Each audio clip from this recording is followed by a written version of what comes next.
What really happens when you force your brain to stay awake for 72 straight hours? It's not just about feeling a little tired. It's a descent into a bizarre world of terrifying hallucinations, emotional chaos, and a state of mind that's scarily close to psychosis.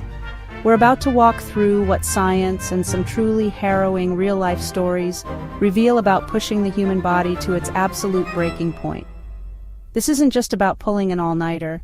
This is about watching your physical and mental self start to unravel, and the consequences are way more severe than you might think.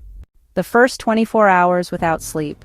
It's a milestone many of us have hit, thanks to a final exam, a project deadline, or maybe just a really good night out. You might even feel a weird sense of accomplishment. But beneath that feeling, your brain is already sounding the alarm. After just one night of missed sleep, your performance takes a nosedive. Your ability to focus, remember things, and keep your emotions in check, it's immediately impaired. Think about it. The Centers for Disease Control and Prevention states that being awake for 24 hours is cognitively equivalent to having a blood alcohol level of 0.10%, which is over the legal driving limit in the US. Your judgment is shot and your reaction time slows to a crawl. Physically, your body starts pumping out stress hormones like cortisol and adrenaline to keep you going. That's why you get that tired but wired feeling, but it's also putting a major strain on your heart. Your immune system gets sidelined too.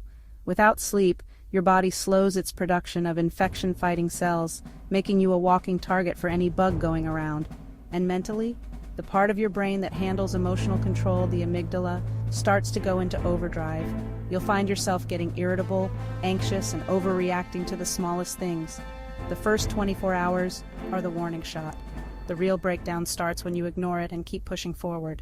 Once you cross the 48-hour mark, you're in a state of extreme deprivation.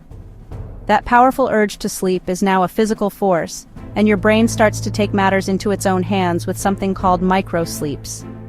These are involuntary moments of sleep that can last anywhere from a split second to 30 seconds. The scary part is, your eyes might even stay open. You look like you're awake, but your brain has checked out. If you're behind the wheel, a microsleep of just a few seconds is long enough to travel the length of a football field, completely unconscious. By now, your cognitive skills aren't just impaired, they're severely damaged. Holding a conversation becomes a struggle. The world around you might start to feel distant or unreal, a symptom called depersonalization. Paranoia and anxiety get dialed up to 11. This is also when reality begins to bend. Hallucinations can kick in after 2 days without sleep. It might start small, like seeing movement in the corner of your eye or halos around lights, but it can escalate quickly.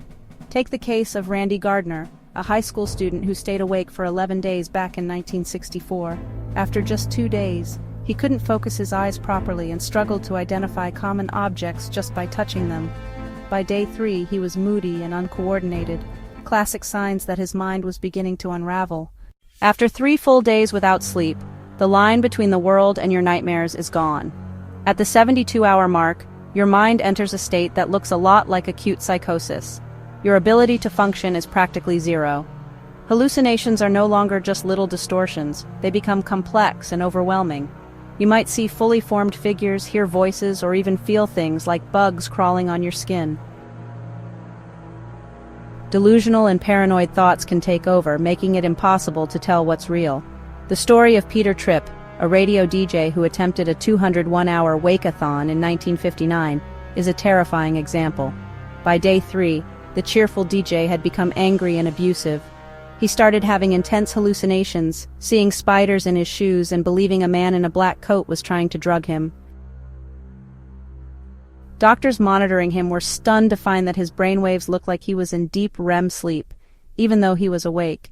He was literally living out his nightmares in real time.